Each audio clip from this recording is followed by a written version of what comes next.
In a world where knowledge shapes destiny, one creation dares to redefine the future. From the minds at XAI, prepare for Grok4. This summer, the next generation arrives, faster, smarter, bolder. It sees beyond the horizon, answers the unasked, and challenges the impossible. Grok4, Unleash the Truth, coming this summer. All right, welcome to the Grok4 release here. This is the smartest AI in the world, and we're going to show you exactly how and why. It really is remarkable to see the advancement of artificial intelligence, how quickly it is evolving. I sometimes compare it to the growth of a human and how fast a human learns and gains conscious awareness and understanding. And AI is advancing just vastly faster than any human. I mean, we're going to take you through a bunch of benchmarks that that Grok4 is able to achieve incredible numbers on. But it's actually worth noting that Grok4, if given like the SAT, would get perfect SATs every time, even if it's never seen the questions before. And if even going beyond that to say like graduate student exams like the GRE, it will get near perfect results in every discipline of education. So from the humanities to like languages, math, physics, engineering, pick anything, and we're talking about questions that it's never seen before. These are not on the internet, and Grok4 is smarter than almost all graduate students in all disciplines simultaneously. Like, it's actually just important to appreciate that's really something. The reasoning capabilities of Grok are incredible. So there's some people out there who think AI can't reason, and look, it can reason at superhuman levels. So yeah, and frankly, it only gets better from here. So we'll take you through the Grok4 release, and show you like the pace of progress here. I guess the first part is like, in terms of the training, we're going from Grok 2 to Grok 3 to Grok 4. We've essentially increased the training by an order of magnitude in each case. So it's 100 times more training than Grok 2, and that's only going to increase. So it's frankly, I mean, I don't know. In some ways, a little terrifying, but the growth of intelligence here is remarkable. Yes. It's important to realize there are two types of training compute. One is the pre-training compute. That's from Grok 2 to Grok 3. But from Grok 3 to Grok 4, we're actually putting a lot of compute in reasoning in RL. Yes. Yeah, and just like you said, this is literally the fastest moving field. And Grok 2 is like the high school student by today's standard. If we look back in the last 12 months, Grok 2 was only a concept. We didn't even have Grok 2 12 months ago. And then by training Grok 2, that was the first time we scale up like the pre-training. We realized that if you actually do the data ablation really carefully, and the infra, and also the algorithm, we can actually push the pre-training quite a lot by amount of 10x to make the model the best pre-trained base model. And that's why we built Colossus, the world's supercomputer with 100,000 H100. And then with the best pre-trained model, and we realized if you can collect these verifiable outcome reward, you can actually train this model to start thinking from the first principle, start to reason, correct its own mistakes. And that's where the Grok 3 reasoning comes from. And today we ask the question, what happens if you take the expansion of the Colossus with all 200,000 GPUs, put all these into RL, 10x more compute than any of the models out there on reinforcement learning, unprecedented scale, what's going to happen? So this is the story of Grok 4, and Tony share some insight with the audience. Yeah. So yeah, let's just talk about how smart Grok4 is. So I guess we can start discussing this benchmark called Humanities Last Exam. And this benchmark is a very, very challenging benchmark. Every single problem is curated by subject matter experts. It's in total 2,500 problems, and it consists of many different subjects: mathematics, natural sciences, engineering, and also all the humanities subjects. So essentially, when it was first released, actually like earlier this year, most of the models out there can only get single-digit accuracy on this benchmark. Yeah, so we can look at some of those examples. So there is this mathematical problem, which is about natural transformations in category theory. And there's this organic chemistry problem that talks about electrocyclic reactions. And also there's this linguistic problem that tries to ask you about distinguishing between closed and open syllabus from a Hebrew source text. So you can see also it's a very wide range of problems. And every single problem is PhD or even advanced research level problems.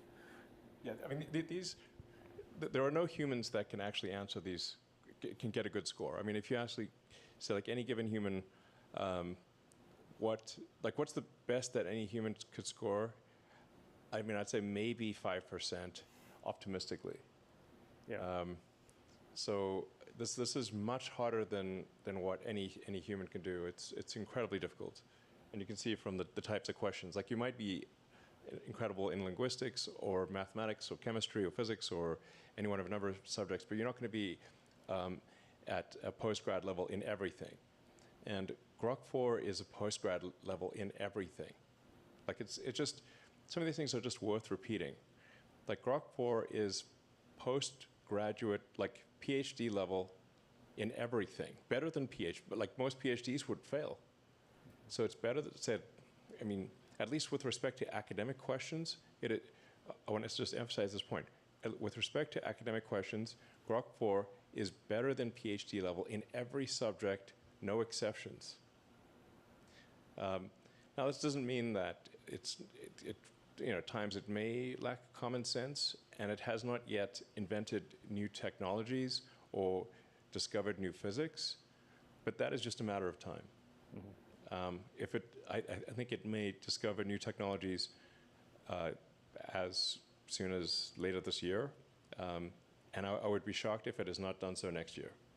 So I would expect Grok to, literally discover new technologies that are actually useful no later than next year and maybe end of this year. And it might discover new physics next year. And within 2 years, I'd say almost certainly. Like, so just let that sink in. Yeah. So yeah, okay, so I guess we can talk about what's behind the scene of Grok4. As Jimmy mentioned, we actually throwing a lot of compute into this training.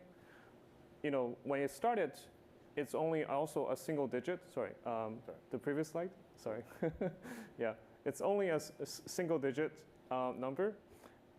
But as you start putting in more and more training compute, it started to gradually become smarter and smarter, and eventually solved a quarter of the HLE problems. And this is without any tools. The next thing we did was to adding tools capabilities to the model. And unlike Grok3, I think Grok3 actually is able to use CRO as well, but here we actually make it more native in the sense that we put the tools into training.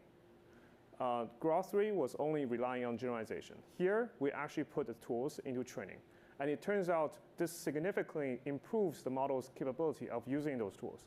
Yeah, I remember we had like deep search back in the days. Yeah. So how is this different? Yeah, exactly. So deep search was exactly the Grok3 reasoning model, but without any specific training, but we only asked it to use those tools. So compared to this, it was much weaker in terms of its tool capabilities. And unreliable. and unreliable. Right. Yes, yes. And to be clear, like these are still, I'd say, this is still fairly primitive tool use.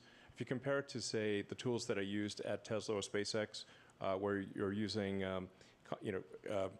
finite element analysis and computational fluid dynamics, and you're able to run, or say like Tesla does, like crash simulations, where the simulations are so close to reality that if the test doesn't match the simulation, you assume that the test article is wrong.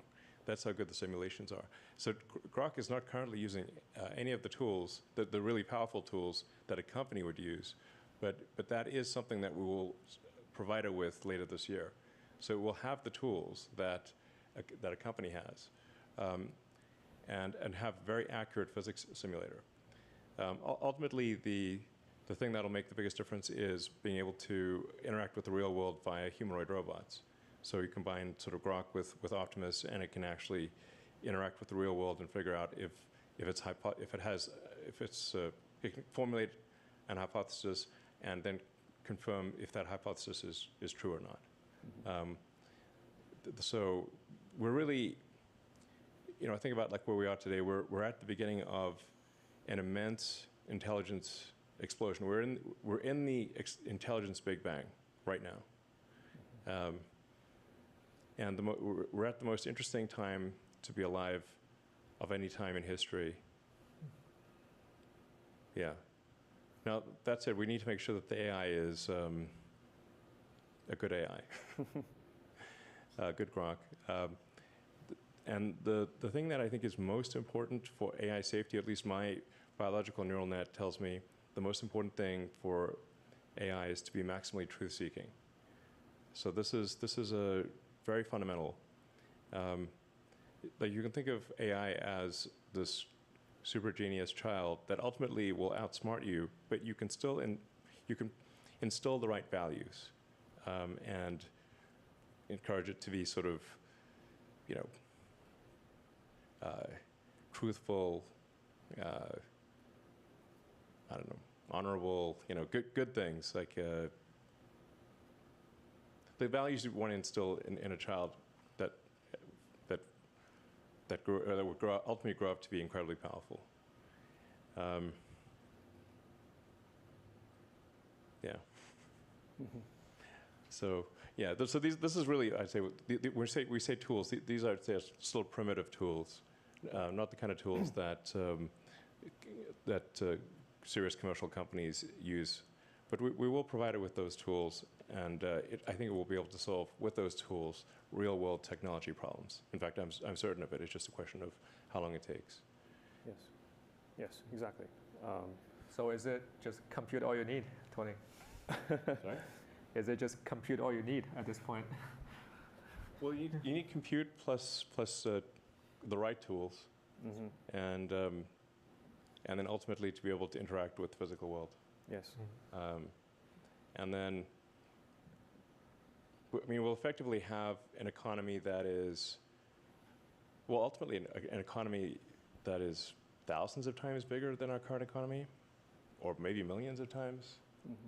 If you think of civilization as percentage completion of the Kardashev scale, where Kardashev 1 is using all the energy output of a planet, and Kardashev 2 is using all the energy output of a sun, and 3 is all the energy output of a galaxy. We're only, in my opinion, probably like closer to 1% of Kardashev 1 than we are to 10%. So like maybe a point, or 1 or 2% of Kardashev 1. So we will get to most of the way, like 80-90% Kardashev 1, and then hopefully, if civilization doesn't self-annihilate, and then Kardashev 2, like it's the actual notion of a human economy, assuming civilization continues to progress, will seem very quaint in retrospect. It will seem like sort of cavemen throwing sticks into a fire level of economy, compared to what the future will hold. It's very exciting. I've been at times kind of worried about, like, well, this seems like it's somewhat unnerving to have intelligence created that is far greater than our own. And will this be bad or good for humanity? It's like I think it'll be good. Most likely it'll be good. Yeah.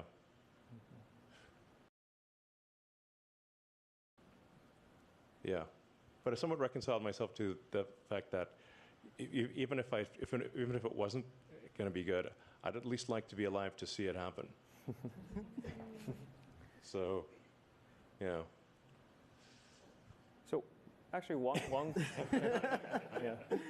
yeah, I think one technical problem that we still need to solve, besides just compute, is how do we unblock the data bottleneck? Because when we try to scale up the RL in this case, we did invent a lot of new techniques, innovations, to allow us to figure out how to find a lot of challenging RL problems to work on. It's not just the problem itself needs to be challenging, but also it needs to be, you also need to have like a reliable signal to tell the model, you did it wrong, you did it right. This is the sort of the principle of reinforcement learning. And as the models get smarter and smarter, the number of cool problems or challenging problems will be less and less. Yeah. So it's going to be a new type of challenge that we need to surpass besides just compute. Yeah. Yeah, we actually are running out of actual test questions to ask. So there's like even questions that are ridiculously hard, if not essentially impossible for humans, that are written down questions are swiftly becoming trivial for AI. So then there's, but you know, the one thing that is an excellent judge of things is reality. So, because physics is the law, ultimately, everything else is a recommendation. You can't break physics.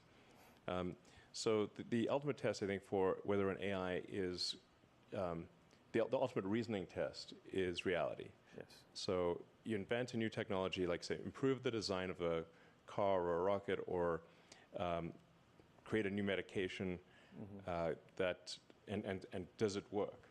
Yeah. Does the rocket get to orbit? Does the car drive? Does the medicine work? Whatever the case may be. Reality is the ultimate judge here. So it's going to be reinforcement learning, closing the loop around reality. We asked the question, how do we even go further? So actually, we are thinking about now, with single agent, we're able to solve 40% of the problem. What if we have multiple agents running at the same time? So this is what's called test and compute.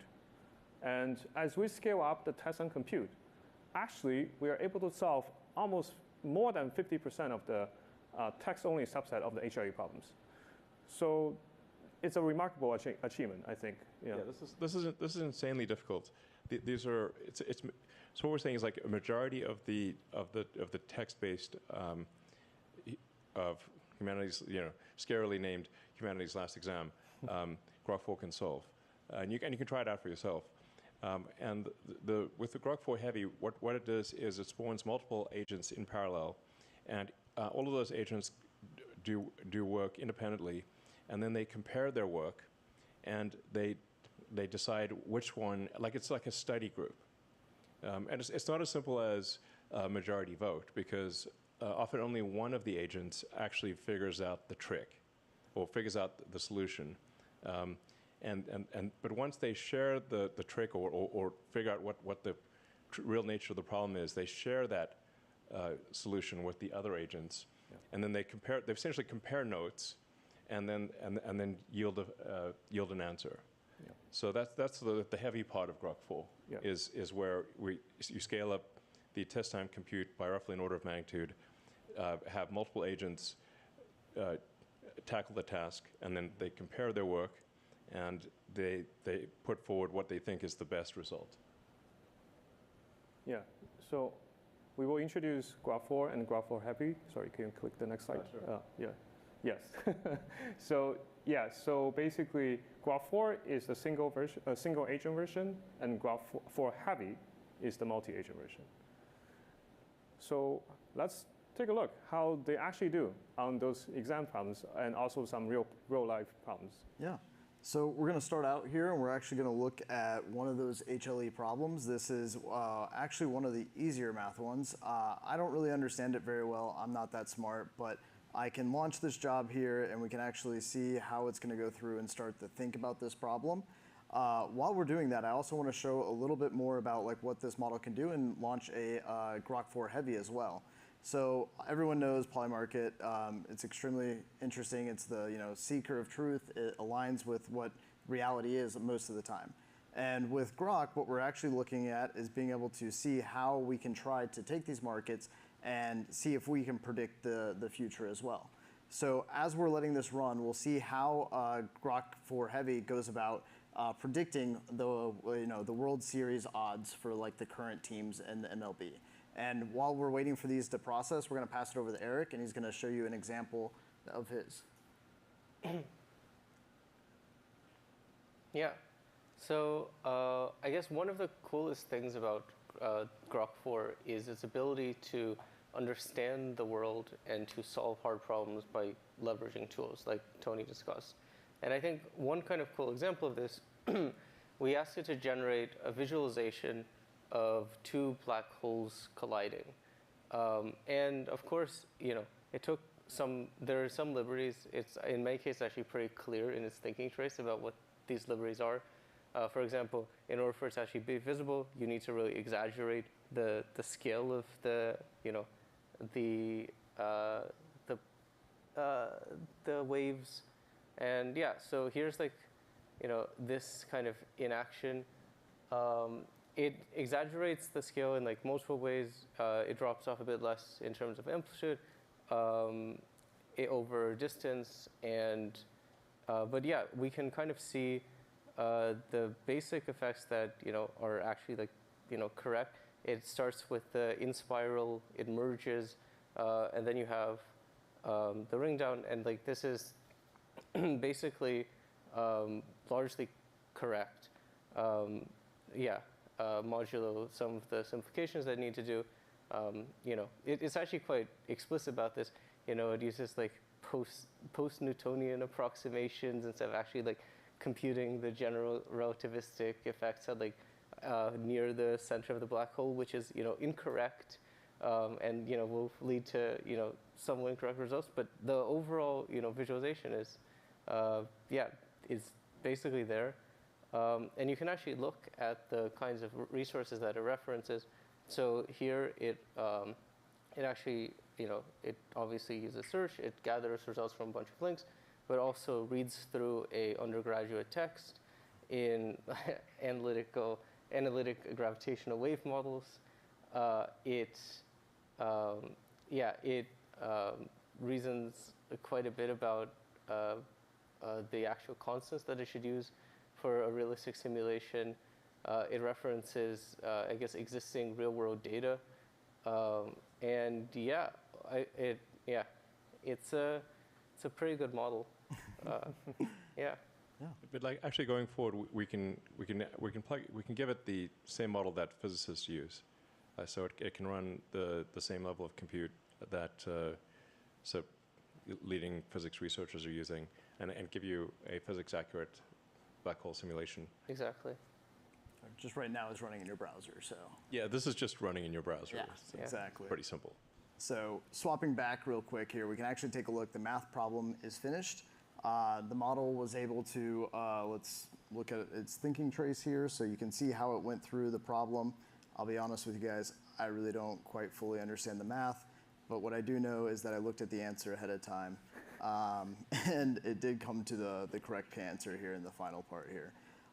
We can also come in and actually take a look here at our World Series prediction. And it's still thinking through on this one. But we can actually try some other stuff as well. So we can actually like try some of the X integrations that we did. So we worked very heavily on working with all of our X tools and building out a really great X experience. So we can actually ask, the model, find me the XAI employee that has the weirdest profile photo.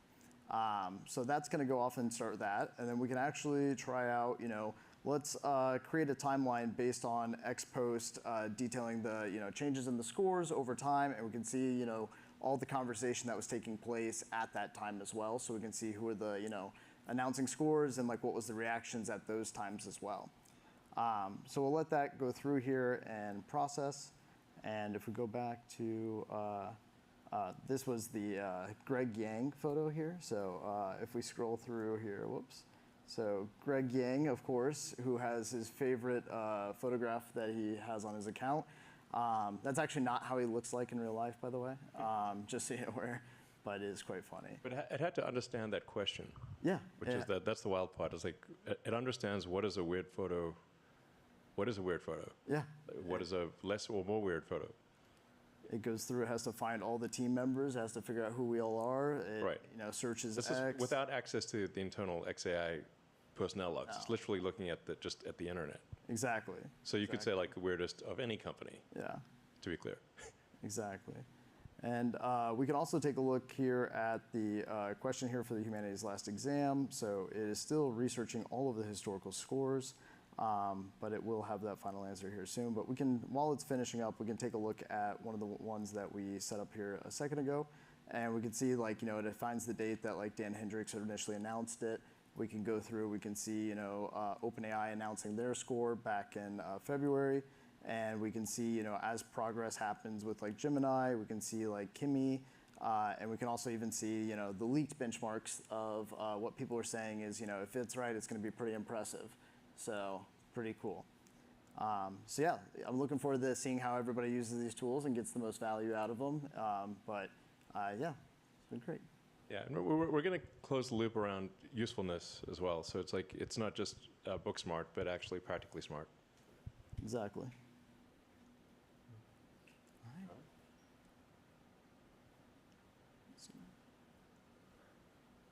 And we can go back to the slides here, yeah. So. Cool.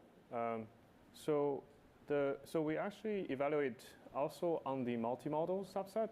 So on the full set, this is the number on the HLE exam. You can see there's a little dip on the numbers. This is actually something we're improving on, which is the multi-model understanding capabilities. But I do believe in a very short time, we're able to really improve and got much higher numbers on this, even higher numbers on this benchmark. Yeah. Yeah, this is we saw like what is the biggest weakness of Grok currently is that it's sort of partially blind. It can't its image understanding, obviously, and its image generation needs to be a lot better, and that's actually being trained right now. So Grok4 is based on version 6 of our foundation model, and we are training version 7, which will complete in a few weeks, and that'll address the weakness on the vision side. Mm-hmm. And just to show off this last here, so the prediction market finished here with a heavy, and we can see here, we can see all the tools and the process it used to actually go through and find the right answer. So it browsed a lot of odds sites. It calculated its own odds comparing to the market to find its own alpha and edge.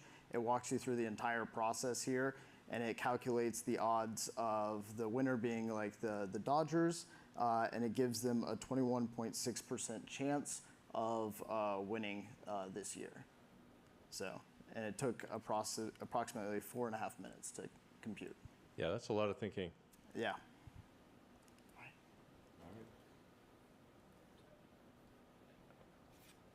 We can also look at all the other benchmarks besides HLE. As it turned out, Grok4 excelled on all the reasoning benchmarks that people usually test on, including GBQA, which is a PhD level problem sets. That's easier compared to HLE.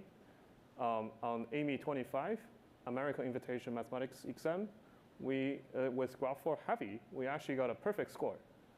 Also on some of the coding benchmark called Live Coding Bench, and also on HMMT, Harvard Math, MIT exam, and also USAMO. You can see actually on all of those benchmarks, we often have a very large leap against the second best model out there. Yeah, I mean, really, we're going to get to the point where it's going to get every answer right in every exam. And where it doesn't get an answer right, it's going to tell you what's wrong with the question. Or if the question is ambiguous, disambiguate the question into answers A, B, and C and tell you what answers A, B, and C would be with a disambiguated question. So the only real test then will be reality. Can it make useful technologies, discover new science? That'll actually be the only thing left, because human tests will simply not be meaningful. Yeah, we need to make an update to HLE very soon, given the current rate of progress. So yeah, it's super cool to see like multiple agents that collaborate with each other, solving really challenging problems. So where can we try this model? So it turned out it's available right now. If we advance to the next slide, where there is a super Grok heavy tiers that we're introducing, where you're able to access to both Grok4 and Grok4 heavy, where you're actually going to be the taskmaster of a bunch of little Grok research agents to help you, become smarter through all the little research and save hours of times of, going through mundane tasks. And it's available right now. Yeah. So we did limit usage during the demo, so it didn't break the demo, because all this stuff is happening live. So there's nothing canned about any of the tests that we're doing. So after the demo is done, we'll enable more subscribers for SuperGrok. So if you can't subscribe right now, just try in half an hour. It should work. Okay. And now let's get into voice. Great. Abby? So many of you have been enjoying our voice mode, and we've been working hard to improve the experience over the past couple months. We have cut latency in half to make it much snappier. And today we're excited to announce a set of new voices that have exceptional naturalness and prosody. You might have noticed the movie trailer voice that opened up the live stream. That is one of our new voices, Sal, who's got that epically deep tone. And we're also excited to introduce Eve, a beautiful British voice who's capable of rich emotions. Aman, would you like to introduce Eve? Absolutely. Yeah, let's get into the demo. Hey, Eve. Millions of people are watching us right now. Are you excited? Oh, I'm thrilled, really. It's like being on stage at the Old Vic with a sea of faces out there. Just imagine all those eyes and ears tuned in. It's a proper buzz, isn't it? What do you reckon we should chat about to keep this lot entertained? We have a lot to talk about, but I'll be honest, I'm feeling a little nervous. Can you whisper something soothing to calm me down? Take a deep breath, love. You've got this. It's just you and me, having a quiet chat, like we're tucked away in a cozy corner of a Yorkshire pub. The world's just a murmur out there. Feel that calm wash over you. Let's keep talking, nice and easy. What's on your mind? You know what? I'm actually feeling quite relaxed to try this something crazy. So can you give us an opera on Diet Coke? Oh, an opera on Diet Coke. That's a riot. Picture this, a shimmering silver can, glistening under stage lights. Oh, Diet Coke, thou elixir divine, with bubbles that dance in a sparkling line. Thy crisp, cool kiss on lips so fine. Oh, aspartame, ambrosia, forever mine. How's that for a mad little aria? Do you need that? Want me to belt out another verse or switch up the tune? Okay, let's try switching it up and just start singing. Right then, let's have a go. Oh, silver can, you gleam in the light. Diet Coke, my heart's delight. Okay, I won't try to. It's very, very poetic. Yeah, thank you, Eve. Feeling quite nice now. Cool. So that's Eve. And so something else we do here is a little test each day to check on the natural flow of our conversations against some of our competitors. So we figured, why not try that live on the stream today? Should I start? Hey, I'm going to say a number, and can you say the same number back to me? 1. 1, echo. What's next? 2. Sorry, I said 2. 3. Did. 3. 4. Nice and steady. What's next? 5. 5. Nailed it. This is pretty fun, actually. Feel free to keep going or switch it up if you'd like. Hey, Grok. Hey, Grok. Hello there. How can I help you today? We're going to do a little test. Can you repeat after me? 1, 1. All right. What's next? 2, 2. What's on your mind? 3, 3. Need anything else? 4, 4. How can I assist you? 5. 5. What's next? So as you can see, Grok was snappier. It didn't interrupt me. And the prosody is we've made different design choices. I think we were shooting for something more calm, smooth, more natural, versus something that's more poppy or artificial. So we'll keep improving on these fronts. All right, thanks, guys. Yeah.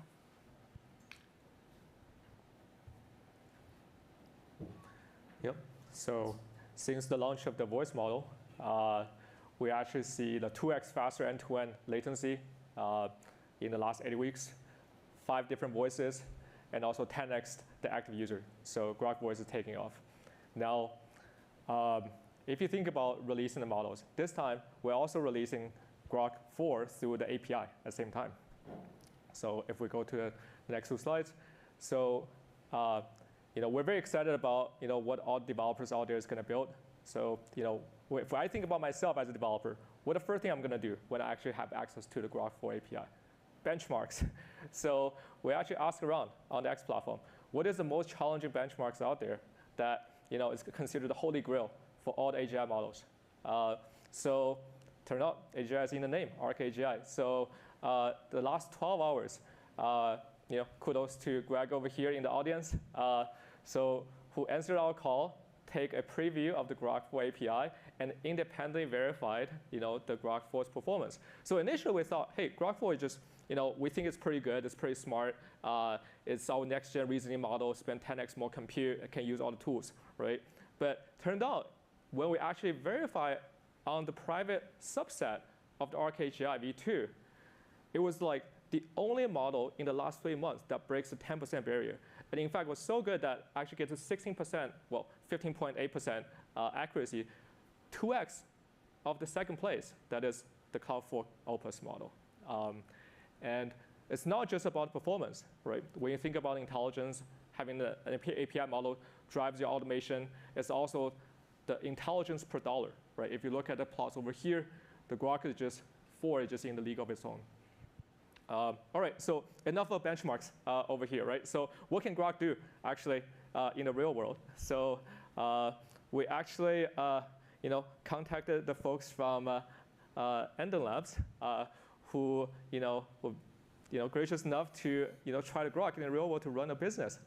Yeah, thanks for having us. So I'm Axel from Elon Labs. And I'm Lucas, and we tested Grok 4 on Vending Bench. Vending Bench is an AI simulation of a business scenario where we thought, what is the most simple business an AI could possibly run? And we thought vending machines. So in this scenario, the Grok and other models need to do stuff like manage inventory, contact suppliers, set prices. All of these things are super easy, and all the models can do them one by one. But when you do them over very long horizons, most models struggle. But we have a leaderboard, and there's a new number 1. Yeah, so we got early access to the Grok 4 API. We ran it on the vending bench, and we saw some really impressive results.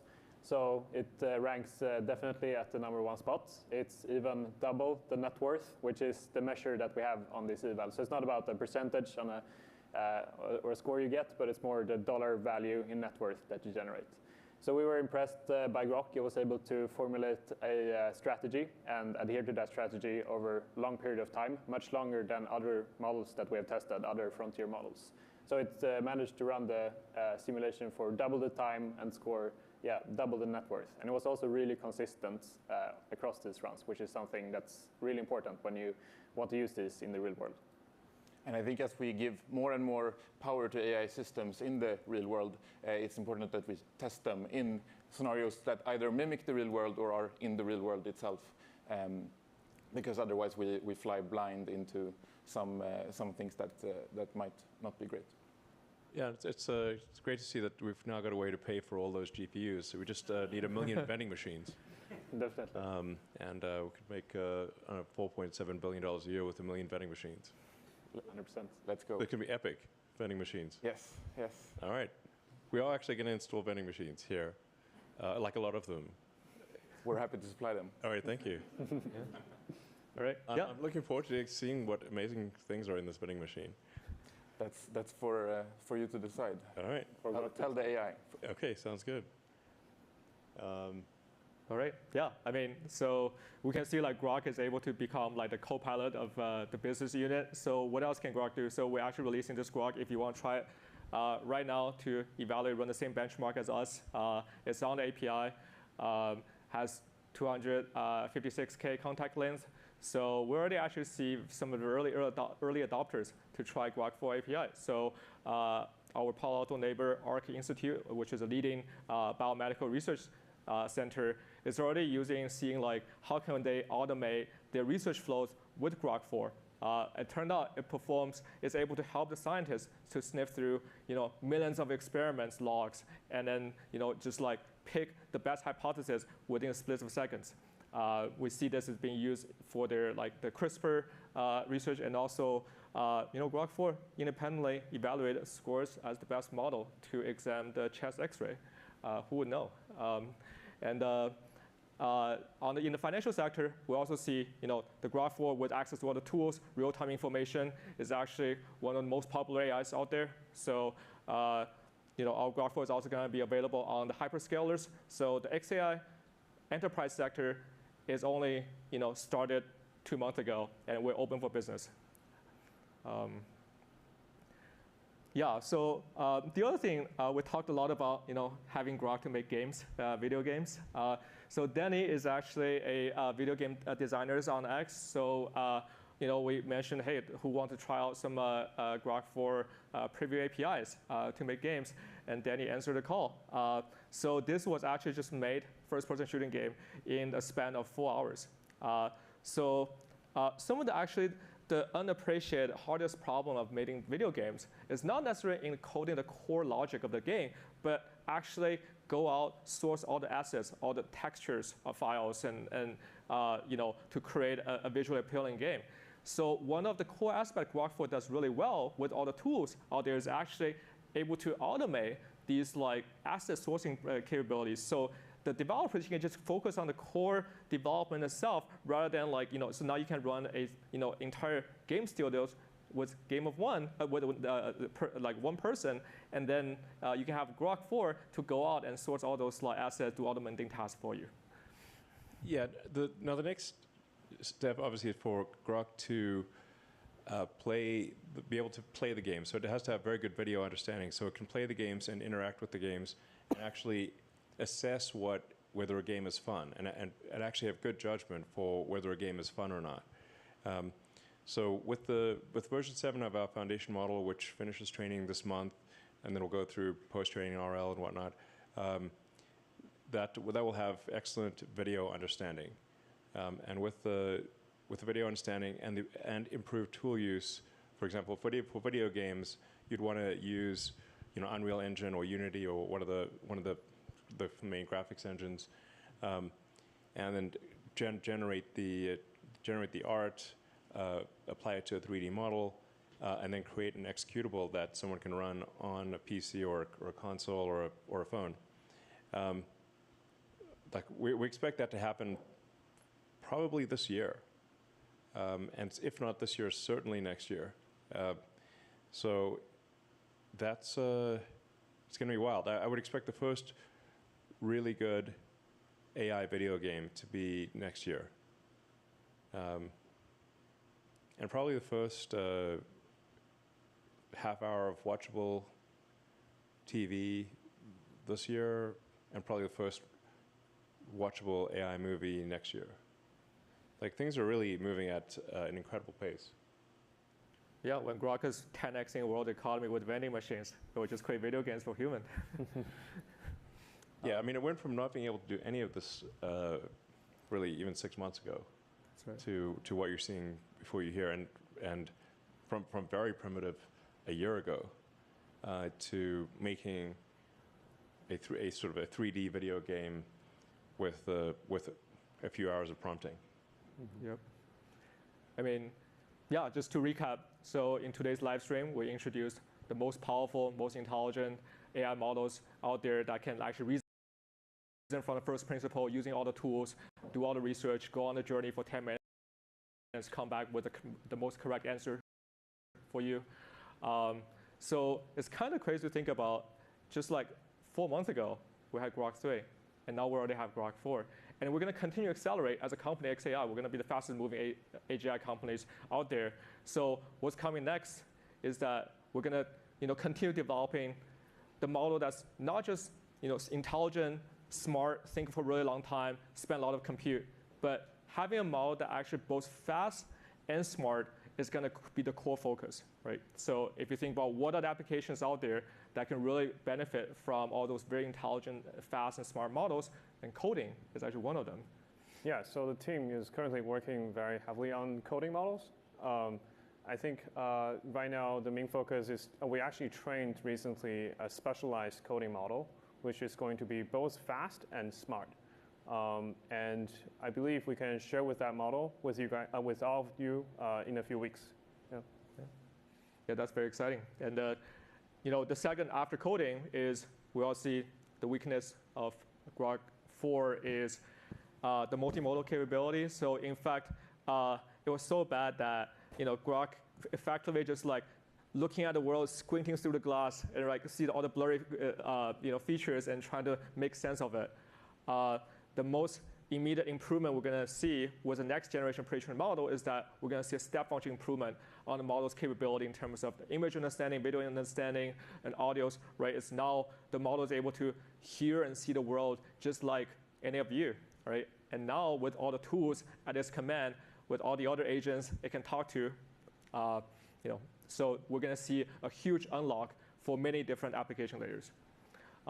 After the multimodal agents, what's going to come after is the video generation, and we believe that at the end of the day, it should just be pixel in, pixel out, and imagine a world where you have this infinite scroll of content in inventory on the X platform, where not only you can actually watch these generated videos, but able to intervene, create your own adventures.